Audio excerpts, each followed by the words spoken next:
I came home one afternoon to find my own garage locked shut, with someone else's lock. My padlock cut off, left on my own workbench like a trophy, taped to the door. Temporary HOA storage. Speak to Compliance Director Weston Carr if you have questions. Not a request, not an apology, a directive. On my own property, my grandfather's land. Land in my family since 1971.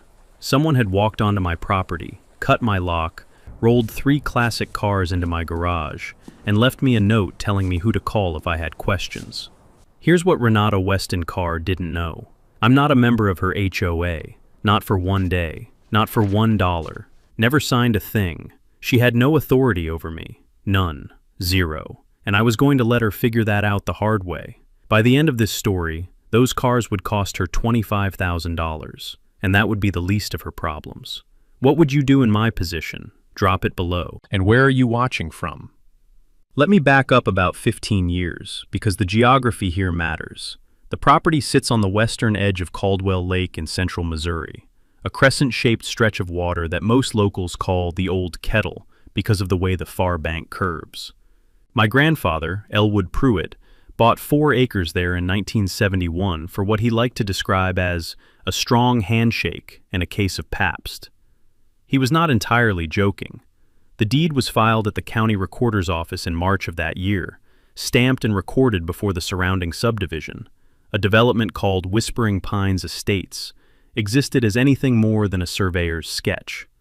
That timing is everything. Remember it.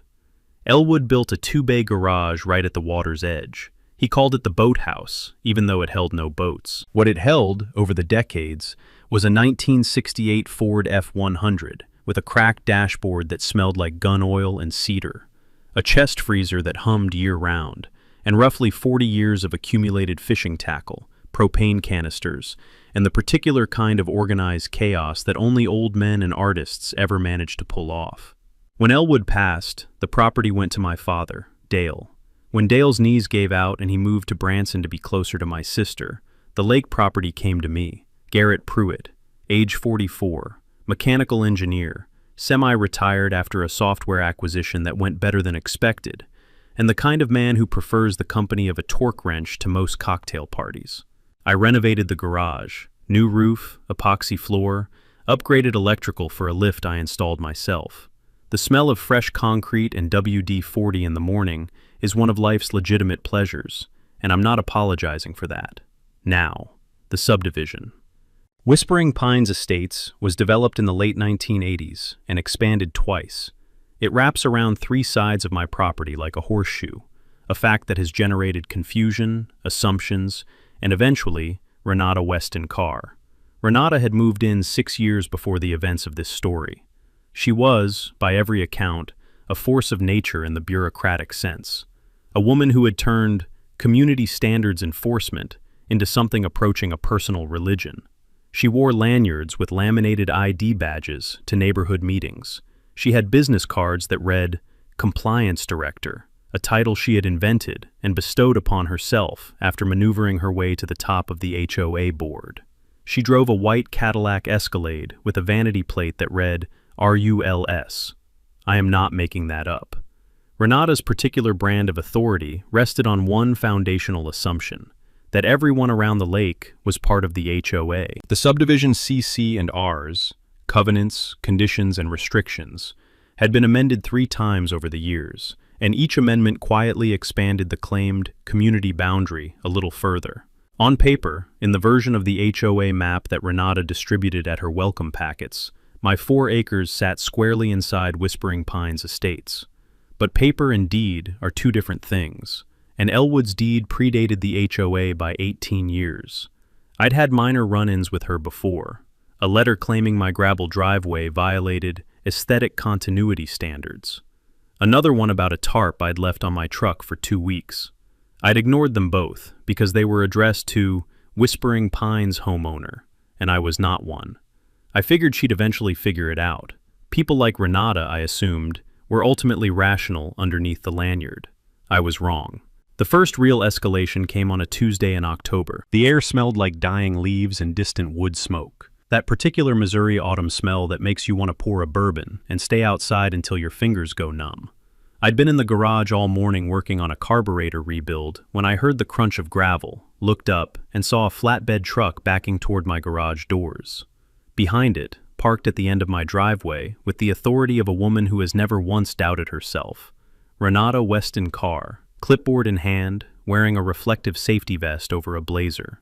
"You're blocking," she called out, as if I were the one who had arrived uninvited.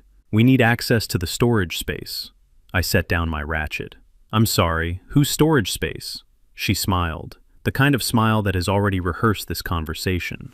"The HOA has requisitioned this facility for winter vehicle storage. You should have received the notice." She held up a sheet of paper. Compliance Directive 74B, Temporary Seasonal Use of Underutilized Community Structures. I'd never received any notice, because I'm not in the HOA, but Renata wasn't interested in that conversation. Not yet. And that was my first mistake. I let the trucks unload. I let them unload because I was confused. That's the honest answer. When a person arrives with clipboards and vests and official-sounding alphanumeric codes, your brain takes a half-second to triage. Is this real? Is there something I missed? In that half-second, 2 flatbeds worth of classic automobiles rolled through my garage doors. 3 cars total that first day. A 1972 Chevelle SS and a deep burgundy that was genuinely beautiful, I'll admit. A 1965 Mustang Fastback with a bad respray. Someone had painted it the color of old mustard, which is a crime in its own right. And a Pontiac GTO Judge, partially disassembled, wrapped in moving blankets, slid in on a dolly by 2 guys in coveralls, who smelled like cigarettes and transmission fluid, and clearly had no idea whose property this was. Renata handed me a single-page form. "Sign here, acknowledging receipt of storage units." "I'm not signing anything," I said. "That's fine. Your non-signature will be noted as non-compliance." She said it cheerfully, the kind of cheerful that means, I've already won this in my head. She left before I could articulate what I was actually feeling, which was a slow-building, low-frequency fury, like an engine that's been cold-started in January and needs a few minutes before it'll run clean. I stood in my own garage, which now smelled like 3 strangers' oil pans, and looked at the padlock on my workbench that had, until this morning, been on my door. They had cut it off, left it on my bench like a calling card. Now, here's where most people would call the HOA office and yell, and I understand that impulse. But I've been an engineer long enough to know that yelling is what you do when you don't have a plan yet.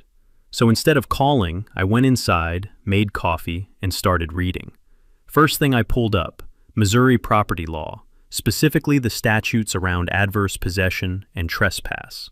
Here's what most people don't realize. In most U.S. states, if someone stores property on your land without your written permission, even for a short time, they are legally a trespasser, and their property may be subject to a lien for storage fees. Missouri Statute 430.010 covers storage liens. The threshold for establishing a lien is low. You just need to provide written notice of the charge and a reasonable time frame for retrieval. Takeaway. You can charge storage fees for uninvited property left on your land, and if unpaid, those fees become a lien against the stored items. I didn't move on that immediately. Patience is a weapon. I let it sit. The second thing I pulled up was the Whispering Pines HOA's own governing documents, publicly available on the county's website because Missouri requires HOA filings to be recorded. I spent 2 hours with them, and I found something interesting. The CC&Rs define the HOA boundary using the 1989 plat map. My property predated that plat by 18 years and was explicitly carved out as non-HOA land in the original subdivision filing. Non-HOA, black and white, on file at the recorder's office since 1989. I printed it, put it in a folder, made a cup of tea. The kind of satisfaction that comes from finding a structural flaw in someone else's argument is a particular and underrated pleasure. It sits somewhere between cracking a stubborn bolt loose and watching a perfect weld cool. The next morning I called the HOA's official number and asked to speak with someone about a billing matter. The woman who answered, cheerful, clearly not Renata, confirmed that yes, my property was listed in their system as a member parcel. "Can you tell me the date that property was enrolled?" I asked. She put me on hold, came back 2 minutes later. Our records show it was added during the 2019 boundary amendment. Great, I said. Can you email me the documentation showing my consent to that enrollment? Pause. I'd have to check with the compliance director on that. That'd be wonderful. I'll wait for her call. Renata called that same afternoon. Her voice had a different texture than it did in person, slightly clipped, the cheerfulness operating at maybe 70%. Mr. Pruitt, I understand you have some questions about your enrollment. Not really questions, I said, more of a statement. My property predates your HOA by almost 20 years. I was never enrolled with my consent. I'm not a member. So the vehicles in my garage are trespassing. Long pause. The boundary amendment was voted on by the board. Right, your board, which I'm not a member of, because I'm not a member. Did you want to talk about the storage fees I'll be invoicing, or should we start with the trespass complaint? She hung up, and just like that, the game changed. Renata's response to that phone call was to go on offense. This is textbook Karen playbook. When the target pushes back, escalate the paperwork. Within 48 hours, I had received 3 things in my mailbox.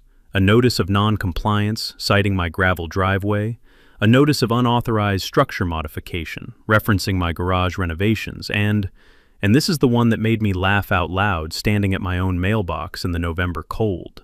A community aesthetics violation for the tarp on my fishing boat, which had been inside my garage for 3 months.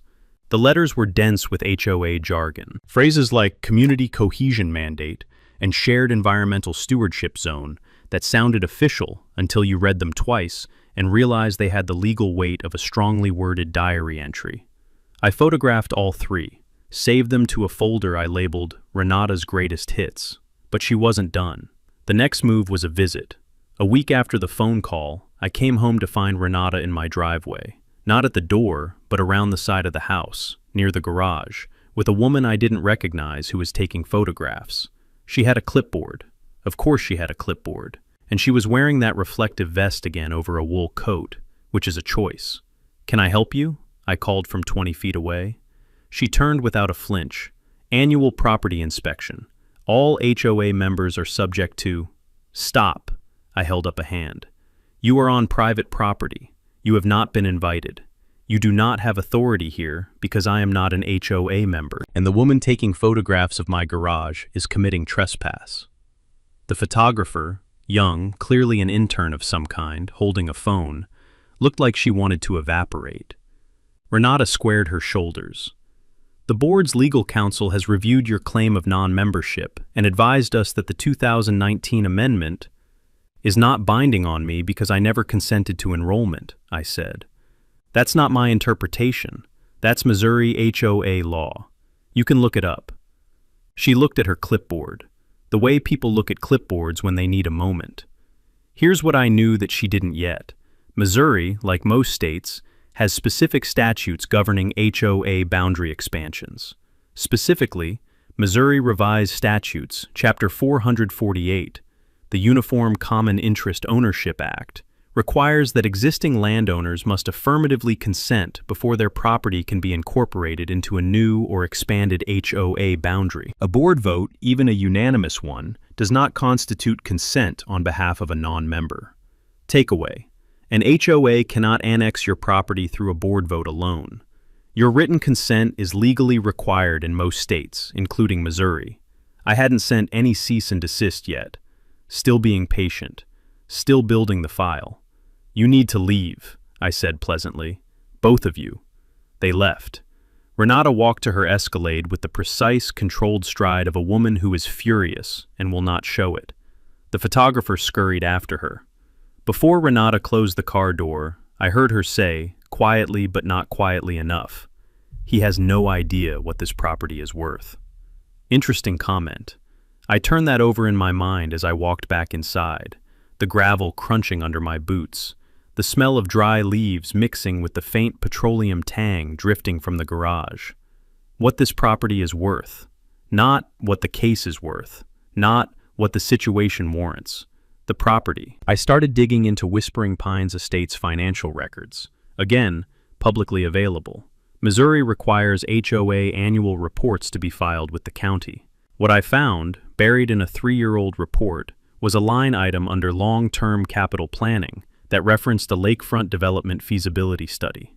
A lakefront development feasibility study for land that included my 4 acres. Someone had been planning something, and Renata's little car storage operation was starting to look less like a paperwork error and more like a quiet attempt to establish a pattern of HOA control over my property. Establish control, demonstrate authority, build a paper trail of compliance. Then, when the development proposal came to fruition, argue that my property had been functionally part of the HOA for years.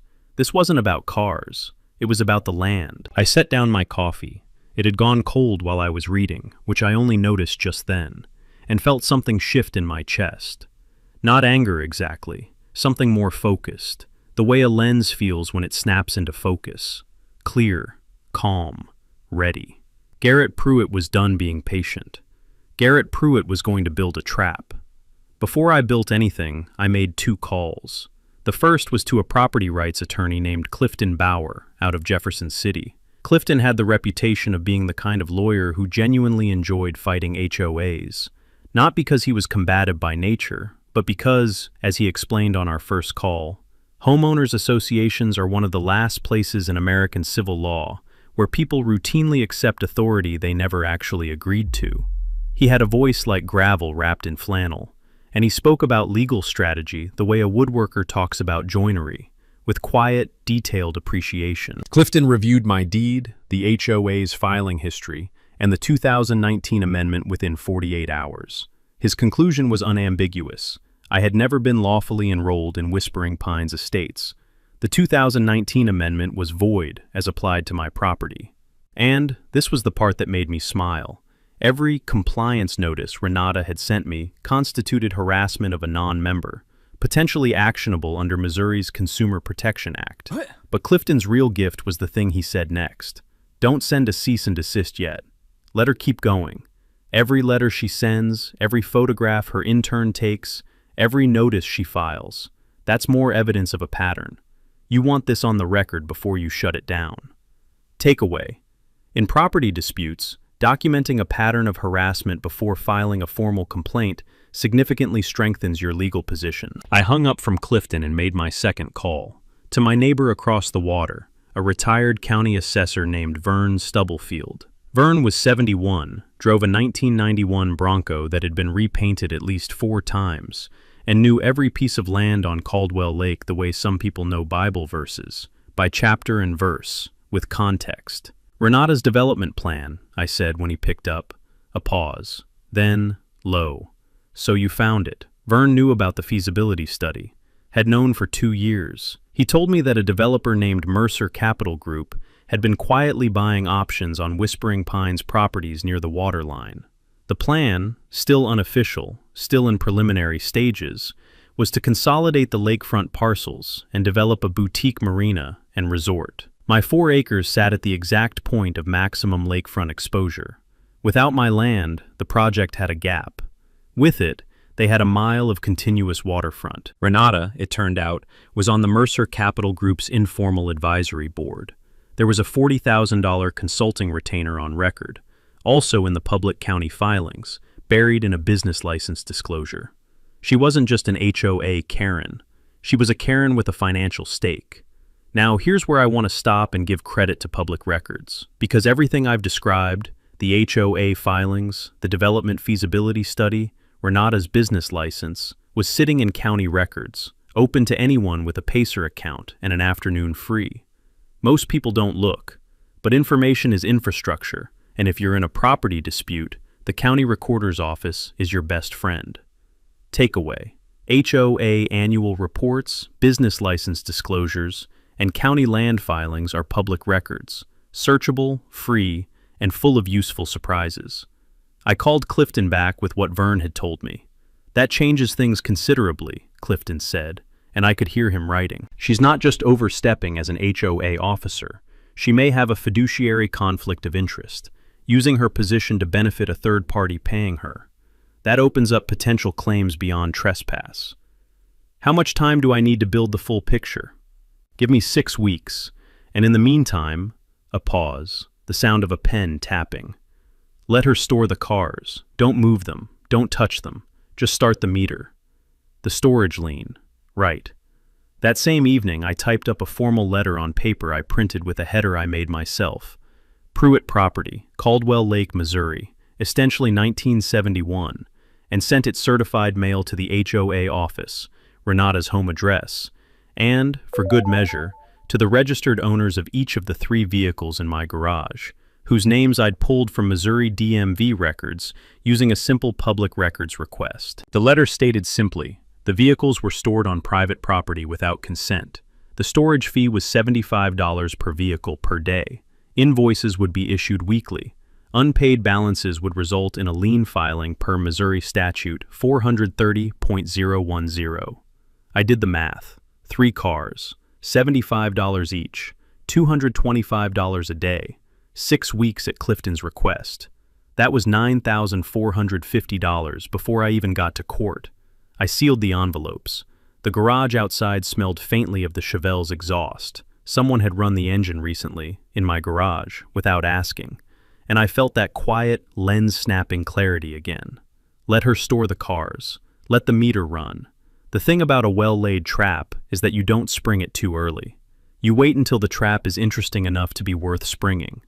About 3 weeks into Clifton's 6-week timeline, he called me on a Thursday morning with a voice that had moved up one register from its usual flannel and gravel to something approaching actual excitement. "Garrett, I need you to sit down." I was already sitting at my kitchen table, looking at the lake. The water was steel gray and flat, the way it gets in December. "The Chevelle," Clifton said, "the burgundy one. What about it?" I ran the VIN.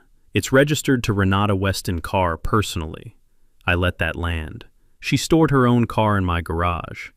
One of 3. The Mustang belongs to her brother-in-law. The GTO belongs to a Delaware LLC that, when you trace the registered agent, is also Renata Weston Carr. So, 2 of the 3 cars were hers. The storage fee invoices I'd sent to the DMV registered owners had gone directly to her mailbox. She had known they were coming and had said nothing. No response, no challenge, no cease and desist of her own. Which meant she either thought she was untouchable or she didn't believe I'd actually follow through. Both of those would be proven wrong. But here's where it got genuinely interesting, and where Clifton's voice went up that extra register. The Delaware LLC, the one that owned the GTO, had been formed in 2021. Its stated business purpose was classic vehicle acquisition and management. One of its listed assets in a credit application Clifton had obtained through discovery in a related lien case, the expected future value of lakefront storage and restoration facilities at Caldwell Lake, Missouri. Renata hadn't just stored her cars in my garage. She had listed the use of my garage as an asset in a business she was running. She had, in effect, claimed my property as a resource on a financial document. "Is that fraud?" I asked. "It's a very interesting question," Clifton said, which is lawyer speak for yes. There was more. Vern had done some digging of his own, old school, physical digging, the kind where you actually go to the recorder's office and ask the clerks, and he'd found a draft easement document from 2022, never filed, that proposed granting Whispering Pines Estates a perpetual easement for community access across my property's lakefront. The document had been prepared by a firm with a long-standing relationship with Mercer Capital Group. It had never been filed because it required my signature, which I had never been asked for, which I never would have given, but it had been prepared, which meant that, at some point, someone had planned to get my signature, or had planned to argue, later, in court, when the development proposal went public, that it hadn't been necessary. I stared at the lake for a long moment. The water caught the light differently in winter. No warmth in it, just a flat white glare. Elwood had bought this land for a handshake and a case of beer. He'd fished out there an aluminum boat he patched with electrical tape. It was not a grand estate. It was just a piece of ground with good water and good memories. And someone had been quietly, methodically trying to steal it. I called Clifton back. "Change of plan," I said. "I don't want to just win. I want this to be a lesson." "Define lesson," he said. "Public, documented, final." A pause. Then, "I'll start drafting." The next 3 weeks were some of the most productive of my life. I'm an engineer by training and temperament, which means when I decide to solve a problem, I solve it with systems.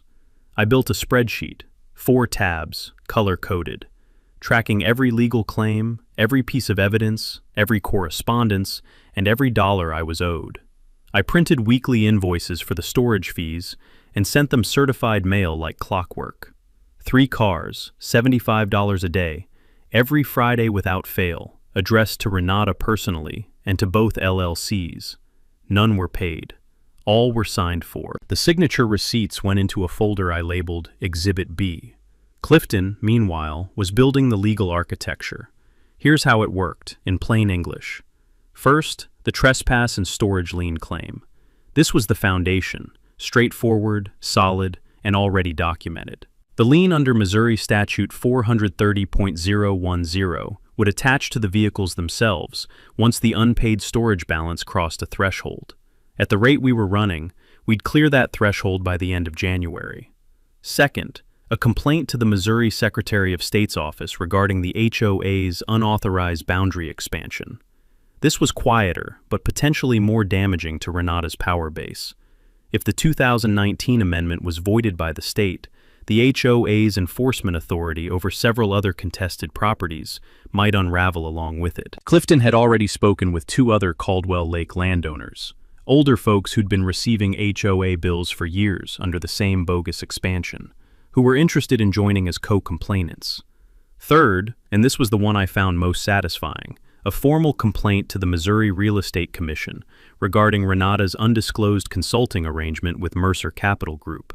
HOA officers in Missouri are not licensed real estate agents, but they are subject to conflict of interest disclosure requirements under state nonprofit law when their board actions benefit entities they have a financial relationship with. Renata had voted, as compliance director, to requisition my property for storage, which created a documented use that could have supported the easement argument, while simultaneously collecting $40,000 from a developer who wanted that property. That's a conflict of interest dressed up in a reflective safety vest. Takeaway: HOA board officers can face state-level complaints for undisclosed conflicts of interest, especially when their decisions financially benefit third parties paying them. Vern contributed something practical and beautiful. He knew every neighbor on the lake, and he started making phone calls. Not angry calls, neighborly ones. Did you know there's a developer eyeing the lakefront? Did you know your HOA dues might be subsidizing a feasibility study you never approved? Within 2 weeks, Vern had assembled a loose coalition of 14 property owners, some HOA members, some not, who were, at varying levels of intensity, paying attention. And then there was the physical element. I rehung my original door on the garage. New hinges, new frame, solid core. I installed a camera system, 4 angles, motion-triggered, cloud-stored, covering every approach to the garage. I documented the state of the cars, photographed each vehicle, cataloged every scratch and ding and missing part. Because here's the thing about storing someone else's classic car in your garage. If anything happens to those cars while they're on your property, rust, theft, a mouse deciding the Mustang's wiring is a winter buffet, the owner will try to make that your problem. So I documented everything, dated, time-stamped, notarized 2 of the condition reports, just to be thorough. I also called the county sheriff's non-emergency line and filed a formal report of trespass and unauthorized storage, naming Renata and the 2 LLCs. The deputy who took the report was a young guy who kept saying, "Uh-huh," in a way that suggested he was more accustomed to noise complaints, but he filed it. Another piece of paper. Another exhibit. The final piece was a conversation with a local journalist named Delphine Marsh, who wrote a weekly column for the regional paper called Your Property, Your Rights. Delphine had already been following Whispering Pines Estates from a distance. She'd written a piece 2 years earlier about the 2019 boundary amendment, which had gotten complaints at the time, but no legal pushback. I gave her the broad strokes under an embargo. When things came to a head, she'd have the full story. Delphine listened, took notes, asked 2 sharp questions, then said, "When are you planning the public moment?" I told her the date. "I'll be there," she said. The garage by this point had taken on the slightly surreal quality of a museum exhibit.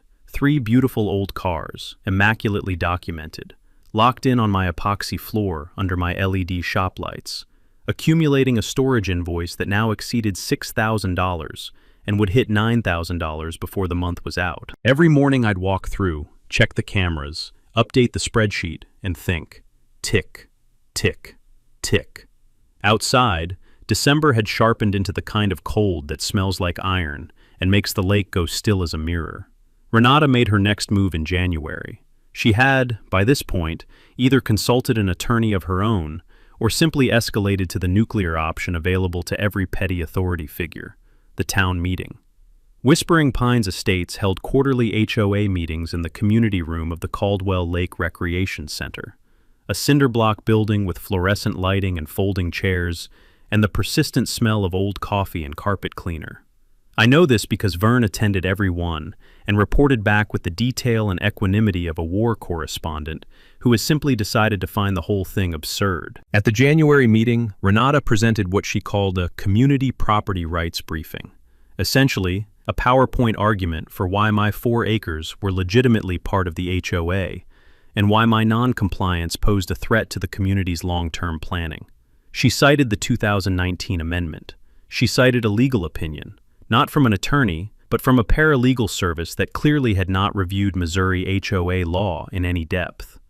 She showed a map. On the map, my property was shaded yellow. The legend read, "Non-cooperative parcel." Vern said the room was split. Maybe half the attendees, the older ones, the ones who'd been there since before the 2019 expansion, seemed uneasy. One man, a retired contractor named Beaumont Doyle, asked flatly whether the HOA had a signed consent document from the property owner in question. Renata said the board's vote constituted community consent. Beaumont said that wasn't an answer. Renata moved on. After the meeting, Renata escalated further. She sent a letter, certified this time, which meant she was starting to take things more seriously, to the Caldwell Lake Township Zoning Board, claiming that my garage renovation had been conducted without proper permits and requesting an inspection. This was an interesting move, aggressive, potentially damaging, but also a bit desperate, because if she was right, it would give her leverage, and if she was wrong, it would give me another exhibit. I pulled my building permits. I had them, all of them. Electrical, structural, the lift installation, the roof replacement, filed with the county, approved, inspected, closed out. My father had taught me, when you do work on a property, you do it right and you file the paper. I'd internalized that lesson about as deeply as a person can. I sent copies to the zoning board before they even scheduled an inspection. Attached a cover letter from Clifton, noting that the complaint appeared to be retaliatory in nature, given the active property dispute, and requesting that the zoning board note its receipt in their official records. The inspection was scheduled and conducted. The inspector, a laconic, sunburned man named Cecil, who had clearly been doing this job for 30 years, spent about 20 minutes in the garage, checked the permits against the work, said everything looks fine, and left. His report, which I obtained a copy of, contained one notable line. Inspection initiated by third-party complaint. No violations found. Another exhibit. Thank you, Renata. But the smear campaign was just getting started. Sometime in late January, a post appeared on the Whispering Pines Estates Facebook group. A closed group, but Vern was a member, claiming without specifics that a non-cooperative property owner on the lake was interfering with community resources and may be in violation of multiple county ordinances. The post was anonymous. The account had been created 3 days earlier. Vern screenshotted it and sent it to me with one message: "She's scared." He was right. This kind of noise, the anonymous post, the zoning board complaint, the PowerPoint presentation, is what you do when your real leverage is gone, but you haven't accepted it yet. Renata was running out of substantive moves, so she was generating the appearance of momentum. Meanwhile, the storage fee invoice I'd sent that week read, $8,175. Past due. No response. I printed it, put it in the folder with the others, and went back to work.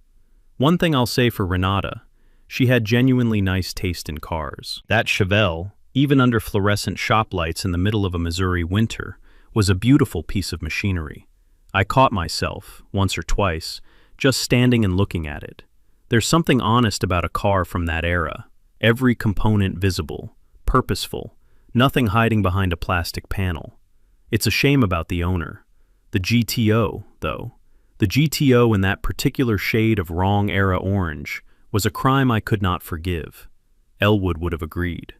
February brought two things, the coldest week of the year and the discovery that Renata had tried to bribe someone. The someone was Beaumont Doyle, the retired contractor who'd asked the inconvenient question at the January meeting. Beaumont had, over the previous month, quietly joined Vern's coalition of concerned property owners. He wasn't a lawyer, and he wasn't a hothead.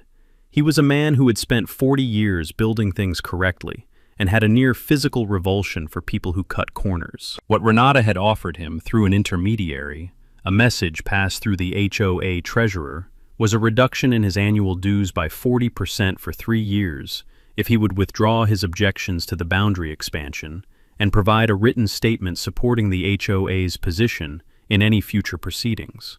Beaumont, to his considerable credit, did not yell. He did not confront Renata. He wrote the entire conversation down in a memo, dated it, and mailed a copy to me and to Clifton. "Is this what I think it is?" he called to ask. "It's inducement to provide false testimony," Clifton said when I relayed it. "Potentially witness tampering, depending on how far this goes. At minimum, it's a serious ethics violation under Missouri nonprofit law." Beaumont's memo went into the folder. Exhibit G, I think we were up to at that point. The coalition had grown. 14 had become 19. 3 of the new additions were current HOA members who'd done some digging of their own and discovered that the lakefront development feasibility study had been funded, in part, by HOA reserve funds, money that members paid into for things like road maintenance and common area repairs, quietly redirected toward a private developer's planning process. That is the kind of thing that makes people who felt vaguely uneasy suddenly feel specifically furious. Delphine Marsh called me in mid-February to ask if I wanted to move the timeline up. She had enough for a story, but we both agreed. Wait for the public moment. Let it land in the right room. I want to describe the room because it matters. The Caldwell Lake Township annual public meeting was scheduled for the first Saturday in March. A town hall held in the actual township hall, a 100-year-old limestone building with wooden floors that creaked in the cold and a high ceiling that made voices echo. The meeting was open to the public. The county commissioner attended. The local TV news occasionally sent a camera crew, particularly if there were interesting agenda items. I had submitted an agenda item, 2 lines, property rights dispute, Caldwell Lake Western Parcel, presentation by Garrett Pruitt, property owner. The township clerk confirmed its inclusion. I'm sure Renata saw it. I'm sure she prepared. She was very thorough in her preparations. In the 2 weeks before the meeting, she made 3 moves. The first, she retained an actual attorney, not the paralegal service, who sent Clifton a letter attempting to negotiate a shared use agreement for the garage. The letter offered me a token annual payment, $500, in exchange for formalizing the HOA's access to the structure. Clifton responded, politely, that the offer was noted and declined. The second, she filed a motion with the county zoning board. Not an inspection request this time, but a formal objection to the continued use of my garage as a non-residential structure, which was creative but legally nonsensical, given that a 2-bay garage on a residential property is definitionally a residential structure. The third, and this one I only learned about the morning of the meeting, she had called the county commissioner's office and attempted to get my agenda item removed on the grounds that it constituted a personal legal dispute that was inappropriate for public discussion. The commissioner's office declined to remove it. The clerk told me about the call, matter-of-factly, when I arrived to set up. I thanked her and set up my laptop. The room smelled like old wood and radiator heat, and something that might have been coffee, or might have been the memory of coffee. One of those institutional smells that exists in every small-town public building in America. I set my folder on the table in front of me. Photographs, deeds, invoices, Beaumont's memo, the feasibility study, Renata's business license disclosure, the car condition reports, the certified mail receipts, 19 exhibit tabs, color-coded. I looked across the room. Renata was in the 3rd row, in a blazer, no vest today. She was with her attorney. She was looking at her phone. I looked at the empty chair next to her. Then I looked at the back of the room, where Delphine Marsh sat with a notebook, and Vern sat beside her, and Beaumont Doyle sat in the back row with his arms crossed, and the patient expression of a man who has built a lot of things and knows that foundations matter. The commissioner called the meeting to order.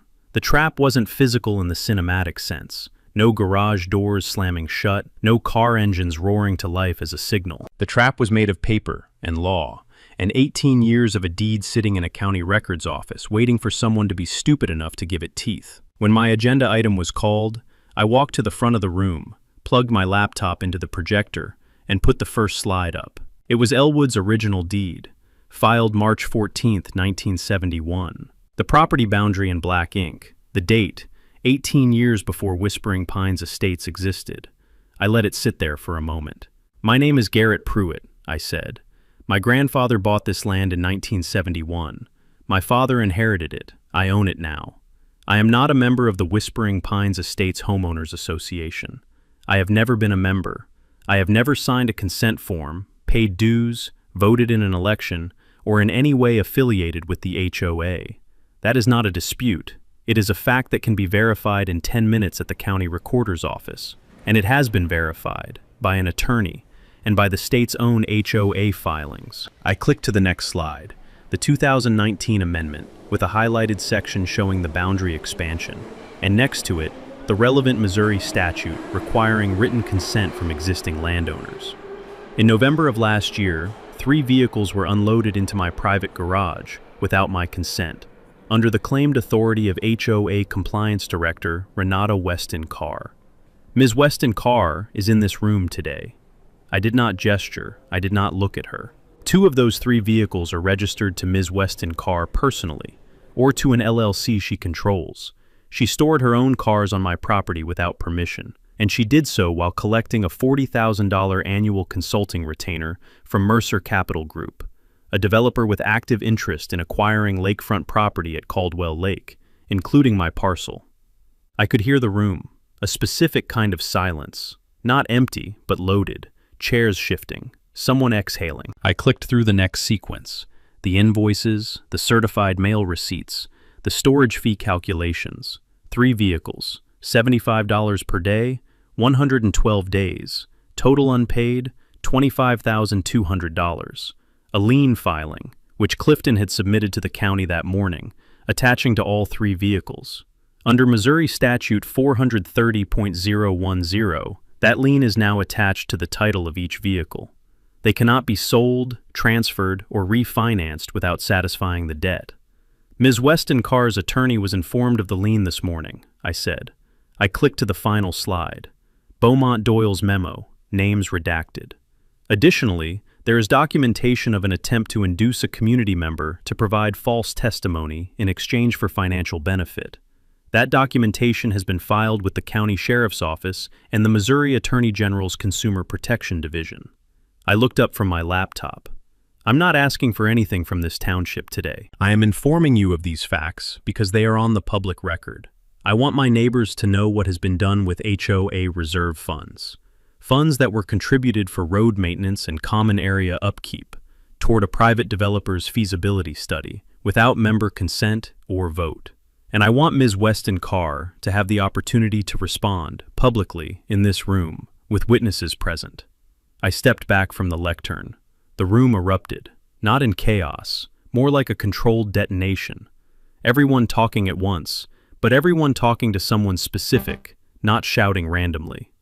Beaumont Doyle stood up and said loudly, "I can confirm what he's describing about the inducement. I have a signed memo." A woman in the second row, a current HOA member I didn't recognize, turned to the person next to her and said, "I knew there was something wrong with that reserve fund." Renata's attorney leaned toward her and said something. Renata's expression had gone through several phases in the last 4 minutes and had arrived, finally, at something I can only describe as the look of a person who has played a card and watched it not work. She stood up. "This is a private legal matter. This is a public meeting," the commissioner said mildly. "And you've had several minutes of Mr. Pruitt's presentation. You're welcome to respond." She sat back down. Delphine Marsh was writing fast.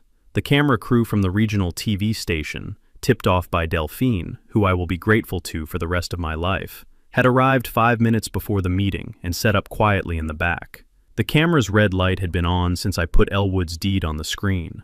The mic drop was not a dramatic gesture. It was a folder, my 19-tab folder, with every exhibit, placed quietly on the township clerk's table, on the record, for anyone who wanted to review it. I walked back to my seat. Vern reached over and shook my hand without saying anything.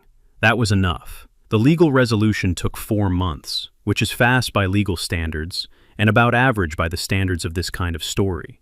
The storage lien was satisfied in full, $25,200, paid by Renata's attorney on behalf of the LLCs, as a condition of the lien release that allowed the vehicles to be removed from my property. The cars were collected on a gray April morning by the same flatbed service that had delivered them. I watched from the garage door, coffee in hand.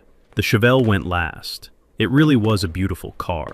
The Missouri Secretary of State's office formally voided the 2019 HOA boundary amendment as applied to my property and 2 adjacent non-member parcels, citing failure to obtain written consent as required by statute. The ruling was published in the state's HOA regulatory bulletin. Dry reading, but important. About 60 property owners across Missouri have used that ruling as precedent in their own HOA disputes in the years since. Renata Weston Carr resigned as compliance director in March, 2 weeks after the town hall. The HOA board elected a new director, a retired school teacher named Phyllis who, by all accounts, has already made the organization considerably less adversarial. The consulting arrangement with Mercer Capital Group was terminated. Mercer's lakefront development proposal was effectively shelved when it became clear that my land was not available and the project's economics didn't work without it. The witness tampering investigation into the attempt to bribe Beaumont Doyle remained open as of the last update I received. I'll leave that one without further comment, because I genuinely don't know how it will resolve. What happened with the land itself, though, is the part of this story I want to end on. Shortly after everything settled, Vern called me with an idea. He'd been talking to the Caldwell Lake Preservation Society, a small nonprofit that had been working for years on water quality and shoreline conservation for the lake. They'd been trying for a decade to establish a public nature access point on the western shore, but had never been able to secure waterfront property. A donated easement, not the kind Renata had tried to manufacture, but a real, voluntary, legally clean conservation easement, would give them what they needed. I talked to Clifton. Clifton talked to the Preservation Society. We structured it carefully. The easement grants permanent public walking access along 50 feet of my shoreline, in exchange for a modest property tax reduction, and more importantly, a conservation restriction that ensures the shoreline can never be developed or degraded. My 4 acres remain mine. Elwood's garage remains mine. But the water's edge, the part that matters most, the part that Renata and Mercer Capital Group had been quietly trying to commodify, belongs to everyone now, in perpetuity. The Preservation Society held a small dedication ceremony in May. Vern came. Beaumont came. Delphine came and wrote a piece about it that ran on the front page of the regional section. A local high school biology class used the new access point for a water quality study that spring. The scholarship was Beaumont's idea. He pointed out that the $25,200 storage fee recovery was, in his words, a pretty clean piece of money, meaning it came from a wrong that had been righted, rather than from any effort or loss of mine. We put half of it into a small scholarship fund at the county community college, directed at students pursuing degrees in environmental science or property law. The first recipient was a 20-year-old from the town of Caldwell, who wants to work for the state environmental agency. I think Elwood would have appreciated that. He was not a sentimental man, but he understood that land is not just acreage. It's history and community, and the particular smell of water on a November morning when the air is cold enough to make your eyes water. He bought this place for a handshake and a case of beer. I got to keep it for a folder with 19 color-coded exhibits. Not a bad